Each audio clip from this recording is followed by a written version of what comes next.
눈을 감을 때 저 안에서 보면 우리는 훌리오의 앞에 표정을 보죠.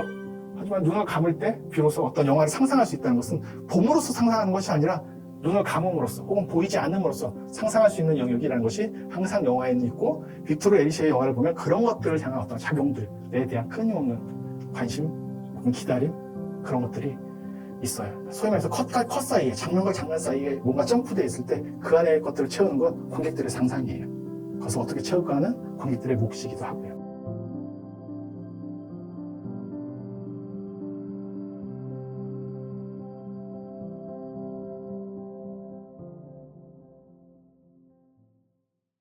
이 주디스라고 불리는 이 사진들, 그리고 이 주디스가 이렇게, 주디스의 엄마가 춤추고 노래할 때 맨 마지막에 엔딩 포즈, 요즘 아이돌 같은 엔딩 포즈라고 불릴 법한 저런 동작을 취했다. 그래서 나중에 영화 보시면 주디스가 그 엔딩 포즈를 취하는 그런 장면들을 또 직접 보시기도 했죠. 뭐냐면 사진이 갖고 있는 이상한 몸짓들이 있어요. 그걸 이제 영화에서는 제스처라고 얘기하는데, 제스처가 몸짓이라는 뜻이죠. 그 제스처가 되게 중요하거든요. 우리가 영화에서 뭔가 각인될 때 우리는 채플린의 몸짓을 기억하고 있어요. 버스터 키튼, 무성 영화들에서 보면 버스터 키튼의 몸짓을 기억하고 있고, 그 몸짓 자체가 그 사람의 이야기이자 감정이자 이미지이자 많은 것들을 함축해서 보여주게 되는 경우들을 찾아볼 수가 있는데, 사실은 이 사진들이 갖고 있는 각각의 몸짓들에 대한 얘기들이 있고, 이거 미제 사건 장면에서 이때 감옥에 있는 사람들 얘기를 하는데 일종의 정치범들인 거죠. 그리고 되게 젊은 정치범들, 뭐 한국으로 따지면 예전에 학생운동을 했다가 뭐 다 나중에 보면 어떤 되게 중요한 역할들을 하게 되는, 뭐 유시민 씨가 얘기하고 있는 옛날에 감옥 갔던 얘기들처럼 그렇게 보시면 되죠. 그래서 이 사람은 장관이 됐고 얘도 뭐가 됐고, 사실 자기랑 그 훌리오는 별볼일 없는 애들이었지만 작가가 되고 예술가가 되고 했던 것들, 저 시대가 바로 프랑코 독재 시절이기 때문에 그럴 수밖에 없었던 것이기도 한 거죠. 그래서 정치 전범들이었지만 이게 되게 유명한 사진이 됐다라는 얘기들을 해주는 장면들. 그 중에 훌리오는 최애 포지션을 맡았어요. 골키퍼를 했다. 그래서 나중에 보면 그 미겔이 훌리오가 어떻게 최후를 맞이했을까 딱 한 번, 그 자기의 옛날 여자친구이자 훌리오도 여자친구였던, 그렇죠. 그래서 이제 막스가 그러죠. 니네들은 참 신세대야. 뭐 이런 식의 대화를 하는 장면들도 있죠. 그 장면에서 훌리오를 상상할 때 웬만하면 골키퍼처럼 행위하는 그런 유일한 상상 장면이에요. 이 영화 전체를 통해서 나오게 되는 그 장면이 있는데, 실제로 골키퍼 축구할 때 그런 위치를 차지했다라는 얘기들에 대한 기억도 저 사진을 통해서 얘기를 하고 있습니다. 또 사진에 대한 것들 순서들을 보면 이거는 아나가 안겨주는 거죠. 그래서 이것도 역시 무성 코미디 영화들에서 듀엣으로 나오는 그 무성 코미디 배우들처럼 이렇게 보여지기도 해요. 그런 이미지에 일부러 우스꽝스러운 해군 모자를 쓰고 저렇게 찍은 사진들. 그리고 이 과정 중에서 많이 얘기가 안 되는 것 중에 하나는 자신의 아들의 죽음이 있었다. 근데 그게 왜 죽었는지는 몰라요. 영화 속에서 나오진 않습니다. 하지만 그 사진을 이 관련된, 다시 말해서 이 과거의 필름과 관련된, 영화와 관련된 자료를 찾다가 그 통 안에 아들의 사진이 들어있다는 것을 보게 되는 거죠. 그래서 나중에 가지고 와서 자기 방에다가 다시 붙여놓는 장면까지도 이어서 보셨을 거예요. 그리고 훌리오를 처음 찾았을 때 훌리오가 갖고 있던 수첩에 직원이 얘기해 준 것처럼 이렇게 저 영화 사진을 가지고 있다, 자료 사진을. 그리고 이거는 그 미겔이 훌리오에게 우리 배 라이팅호에 탔을 때 배에 대한 그림들도 꽤 많이 이제 반복적으로 등장을 하는데, 이런 사진들을 통해서 기억을 포착하고 재구성하는 그런 장면들이 많이 나오고 있어요.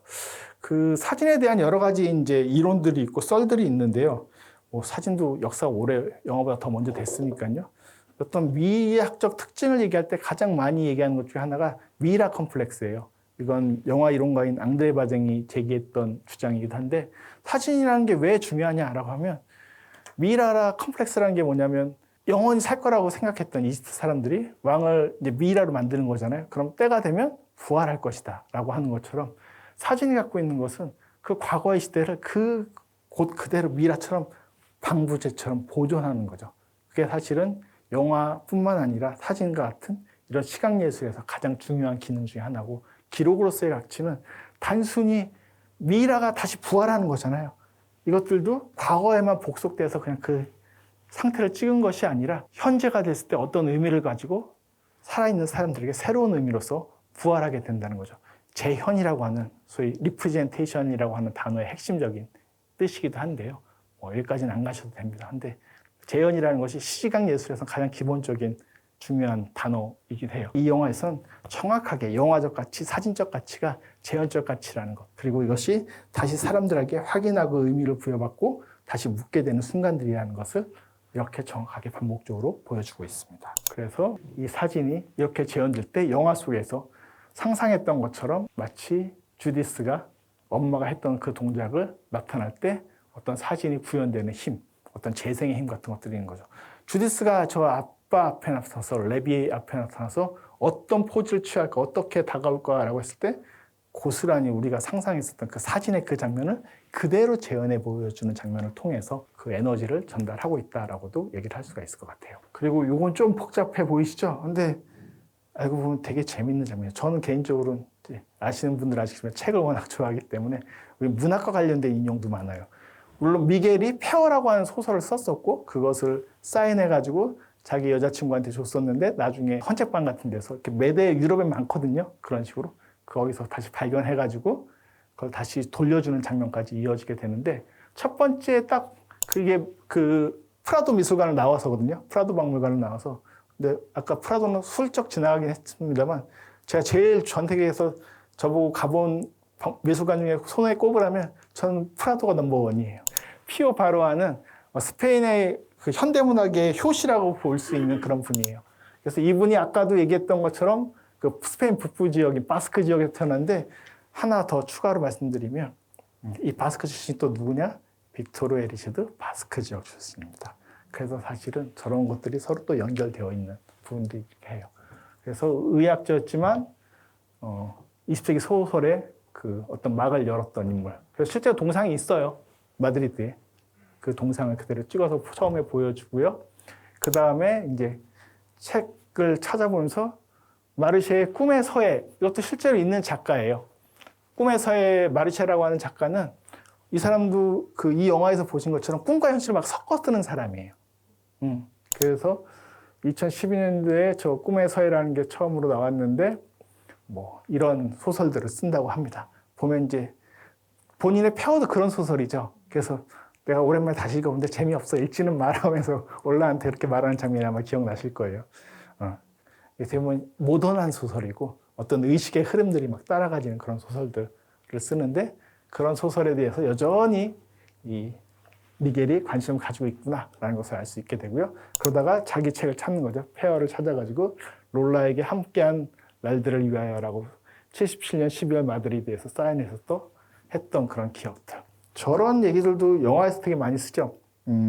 크리스마스용 영화로 잘 알려진 세렌디피티 같은 영화들을 보면은 거기서 보면 가브리엘 마르케스의 콜레라 시대의 사랑에 사인해가지고 던져서 헌책방에 맡겨가지고 이 책을 결국 받게 됐냐라는 남녀의 이야기들. 예전에 세렌디피티 호텔에서도 축제를 많이 했었는데 스케이트 타는 장면도 있고 막 그래가지고 실내에서 그런 영화가 있는데 어떤 책들 안에 누가 서명해주고 뭐 이런 것들. 그래서 저는 뭐 많은 분들이 알라딘 중고 책방에 책을 많이 파시지만 저도 요즘 거기서 많이 사거든요. 책값 때문이도 있긴 있지만 가끔 보다 보면 거기에 사인한 책들이 이렇게 막 서명한 책들이 많이 보이게 되고 약간 좀 끔찍할 때가 있어요. 책을 누구한테 서명해서 준다는 게 무슨 의미가 있을까? 가끔은 강신주 선생 책도 누군가 받아가지고 그걸 그렇게 파는 거 보면서 이런 게 의미가 없는 시대가 됐구나 라는 생각이 들기도 합니다. 그 다음에 그 자기의 폐허 소설의 첫 장인 것 같아요. 나는 20살이 아니었다. 20은 가장 좋은 나이가 아니다. 폴 리장이라고 하는 프랑스 소설가거든요. 근데 이거 번역이 약간 문제가 있습니다. 저 프랑스어를 그대로 번역을 하면 이거 아덴 아라비아라고 하는 폴 리장의 되게 유명한 소설의 제목인데 저 부분은 이렇게 번역하는 게 더 직역체예요. 나는 누구도 20살이 인생에서 가장 아름다운 것이라고 말하게 두지 않을 것이다. 감히 20살이 아름다운 나이라고? 라고 말하지 말라라는 식의 약간 도발적인 그런 문장에 가까운 거거든요. 그래서 20살에 대해서 가장 소설의 첫 문장이에요. 저 아덴 아라비아에. 되게 유명한 문장인데 아덴 아라비라고 써 있죠. 그의 첫 문장으로서 되게 유명한 첫 문장 중에 하나예요. 뭐 톨스토이의 안나 까르리나의 뭐 세상의 뭐 가족에 대해서 뭐 행복한 가정은 이유가 없지만 뭐 불행한 가정은 다 저마다 이유가 있다만큼이나 유명한 문장이에요. 뭐 카프카의 변신에서 나는 깨어나 봤더니 뭐가 됐다라고 하는 문장만큼이나 유명한 문장 중에 하나예요. 그런 문장인데 한국에서는 폴 리장의 소설이 많이 번역되어 있지는 않아가지고 좀 번역되어 있는 소설도 있긴 있습니다만 조론 의미다, 가장 좋은 나이가 아니다라는 짧게 이제 아마 글자 수 때문에 저런 제안이 들어갔을 텐데 그것보다는 20살 좋은 나이라고 말하지 마 이것들아 이런 식의 어떤 도발적인 문장에 더 가깝다라고 이해하시면 이들의 젊은 시절 그리고 이 소설이 이 영화가 다루고 있는 되게 중요한 주제 중에 하나가 늙음에 대한 거거든요. 나이든 세월이라는 것에 대한 것들을 가지고 있다고 한다면 저런 문장들도 우연히 그냥 기입한 것은 아니다. 그래서 결국에 이제 롤라한테 이 책을 다시 줄 때 얼마나 많은 장소를 거쳤을까라는 얘기들을 서로 회고하듯이 얘기하게 되고 또 자신의 집에 들어왔을 때 그 얘기를 하죠. 그 미겔이 자기는 번역 같은 일들을 한다고 소일로. 요즘은 소설 쓰는 거 안 쓴다고. 근데 나이 들면 소설 쓰는 거 진짜 힘들 거예요. 그 책 쓰는 건 저도 이제 점점 실감하게 되는데 책을 쓰다가 한 해 한 해 갈수록 힘들어요. 집중력이 엄청나게 흐트러지기 시작을 해요. 진짜 책 쓰는 건 체력이 좋아야 돼요. 운동을 되게 열심히 하지 않으면 그 필력이 유지되는 게 거의 불가능하다고 생각하는 부분들이 있는데 이 왕자가 되고 싶었던 남자, 이거 실제로 전기예요. 이 남자에 대한. 그래서 이 사람이 번역하고 있어요. 이게 누구냐면 그 미하엘 그 와진스키라고 이 사람의 전기인데 무르나우의 조수였었어요. 그래서 무르나우 다시 연결이 되고요. 오델로 오손 웰즈 아까 나왔었지만 오손 웰즈의 오델로하고 조셉 랭케비치의 맨발의 백작 부인에서도 일을 했었어요. 그러다가 저 사람 신비하게도 유태인인데 폴란드에서도 영화 일들을 했었고 그 전후 프랑스 스페인에서 가장 큰 스튜디오를 만들어요. 당연히 정권의 도움이 있었겠죠. 그런 약간 그 프랑코와 또 관련된 그런 인물로서 얘기가 돼요. 왜 프랑코가 계속 언급이 되냐면 이 독재체제가 아까 사진도 그렇고 언급이 되냐면 실제로 프랑코 그 내정과 함께 태어난 게 그 오늘 보신 이 감독 빅토르 에리셰의 탄생이었고 많은 영화들에서 프랑코 내전에 대한 언급들을 합니다. 왜냐하면 그 시절과 함께 자기가 살아왔기 때문에 과거를 좀 더 추억을 할 때 그런 부분들을 다루고 있고요. 근데 여기서 보면 되게 재밌는 것이 하나 있죠. 뭐 책 얘기 다 옛날 것들이 나오는 거잖아요. 어떻게 보면 요즘 시대에서 우리는 2024년도를 살고 있으니까 그리고 영화는 2023년도에 칸에서 처음으로 오픈이 됐으니까 근데 배경은 2012년도예요. 그때만 해도 SNS가 살짝 덜했던 시기입니다. 2020년도로 넘으면 이게 필요 없는 게 그냥 한번 SNS 올리면 얘 어디서라는 게 바로 나올 거예요. 굳이 미제 사건이나 프로그램 필요가 없는 거죠.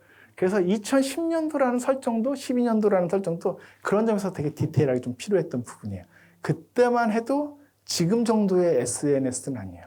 로제가 아파트 한 번 발표해서 하룻밤에 100만 뛰고 했던 시절은 아니기 때문에 그 정도의 확산력은 아직 아니었기 때문에 이런 설정들이 특히 유럽이라면 우리보다 더 가능한 그런 부분들도 있다라고 할 수 있습니다. 노래들도 계속 나오는데 되게 중요한 모티브가 나오죠. 근데 이건 그냥 이렇게 하면 넘어갈게요. 그래서 맨 마지막에 장면에서도 바다에 뛰어들지 마라. 그러니까 이 여자애가 약간 거부한 듯한 모습을 펼치다가 갑자기 같이 노래를 부르면서 하나가 되는.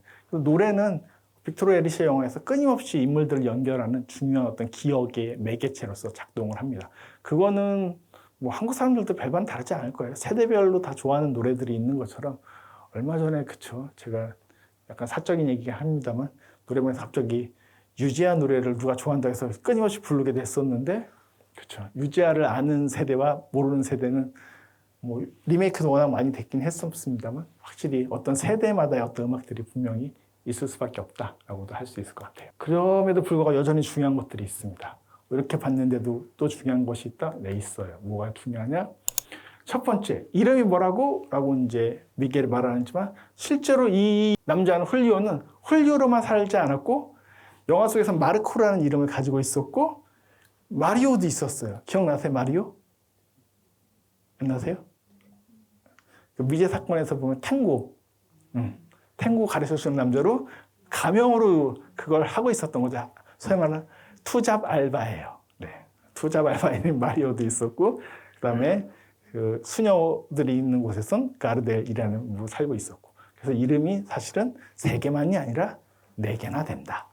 라는 것도 중요합니다. 그래서, 증거 화면도 가져왔습니다. 이걸 그 여자가, 마르타가 이렇게 보여주는 장면이 있는 거죠.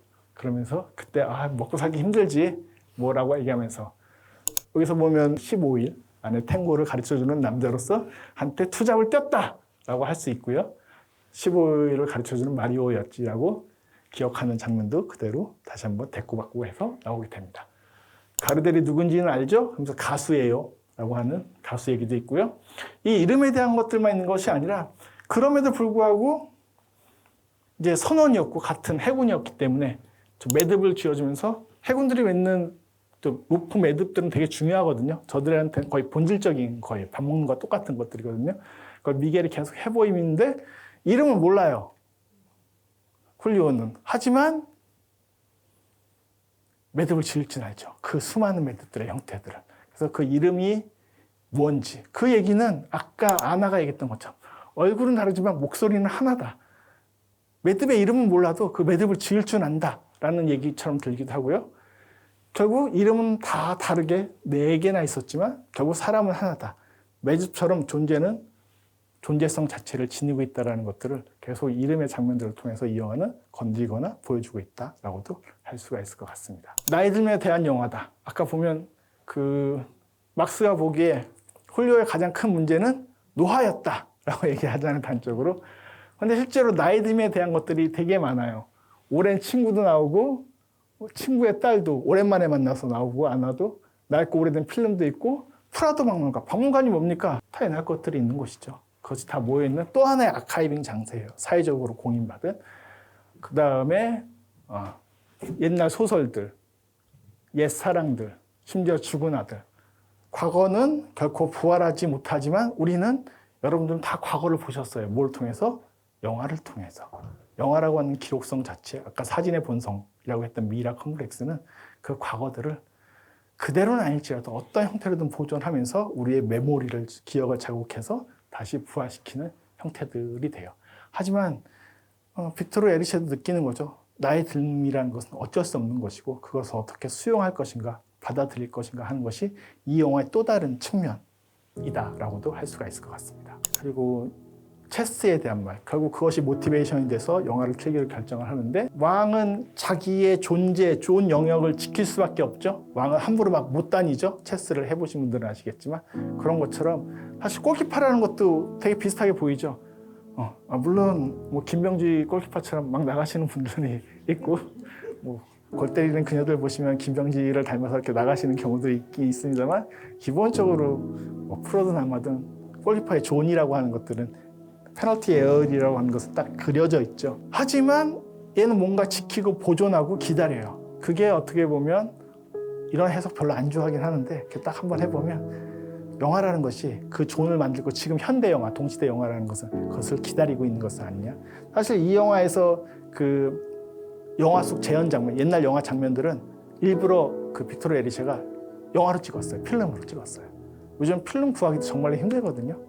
진짜 필름으로 찍었어요. 그래서 옛날 느낌도 나지만 실제로 필름으로 찍었어요. 하지만 현재로 넘으면 그건 다 디지털로 찍은 거예요. 지금 필름으로 영화 찍지 않습니다. 그 어느 곳들도. 근데 이제 더 이상 그것이 용인되는 시대가 아니에요. 근데 영화라는 것들이 어떻게 지켜질 수 있느냐? 아까 막스의 90%가 필름으로 기록돼서 지금 보존되어 있다라고 얘기하는 것처럼 그 영화라는 자리라는 것이 무엇이냐라는 것이 어떻게 보면 이 훌리오라고 하는 인물을 통해서 말하고자 하는 바일 수도 있다. 하지만 이런 상징적 해석에 너무 매몰되지는 마셔라. 전 별로 안 좋아합니다. 그냥 그런 의미로도 생각해 볼 수 있는 여지는 충분히 있는 영화다. 행여 이름이 달라져도 영화는 사라지지 않는다. 또 죽음이라고 하는 것은 그것을 어떻게 자리를 지키고 있을까? 동시에 뭔가 기다리는 거죠. 그러면 가만히 훌리오도 기다리고 있으면 자기는 기억이 없지만 다 찾아와요. 친구도 찾아오고 딸도 찾아오고 심지어 영화도 찾아오게 된다. 자기가 보지 못했던. 그리고 꼴대나 이런 스크린도 일종의 사각형처럼 뭐 보일 수도 있다. 이게 마치 영화를 이렇게 기다리거나 예비하거나 뭔가 보존하려는 어떤 사람처럼 보일 수도 있겠다. 그리고 눈을 감을 때 저 안에서 보면 우리는 훌리오의 앞에 표정을 못 보이죠. 하지만 눈을 감을 때 비로소 어떤 영화를 상상할 수 있다는 것은 봄으로써 상상하는 것이 아니라 눈을 감음으로써 혹은 보이지 않음으로써 상상할 수 있는 영역이라는 것이 항상 영화에는 있고 빅토르 에리셰의 영화를 보면 그런 것들을 향한 어떤 작용들에 대한 끊임없는 관심 혹은 기다림 그런 것들이 있어요. 소위 말해서 컷과 컷 사이에, 장면과 장면 사이에 뭔가 점프되어 있을 때 그 안에 것들을 채우는 건 관객들의 상상이에요. 그것을 어떻게 채울까 하는 관객들의 몫이기도 하고요. 그래서 여러분이 본 것은 오랫동안 영화를 지켜온 이들에게 의해 미겔 막스 훌리오 등 영화가 새롭게 완성된 것. 그래서 아까도 말씀드렸던 것처럼 앞에 장면이 있고 맨 마지막 장면이 있는데 그 나머지를 채우는 건 여러분들이 본 영화의 훌리오를 찾는 내용이자 미지 사건에서 다뤄진 내용이지만 동시에 여러분들의 상상력을 통해서 그 사이에 어떻게 마르코가 중국에 가서 찾았을까. 심지어 빅토르 에리셰가 의뢰받았던 영화 중에 제작조차 시도도 안 됐지만 상하이를 소재로 한 영화가 있기도 했었어요. 사실 그런 점에서도 또 얘기가 되는 측면들이 있습니다만 뭐라고 상상하시던 빅토르 에리셰를 알아서 상상하시던 아니면 오늘 보신 것을 통해서 상상하시던 그것들을 채워넣는 그 가운데를 비웠다는 것이 되게 중요한 거예요. 영화와 영화 사이에 우리는 이 이야기를 봤지만 사실은 그 안에 채워넣는 수많은 가능성과 눈 감음으로써 보여줄 수 있는 상상력들이 이 영화 안에는 있고 그것을 상상하기를 바라는 것이 이 작품이 아닌가라는 생각이 듭니다. 네, 생각보다 좀 길었습니다. 수고들 하셨습니다.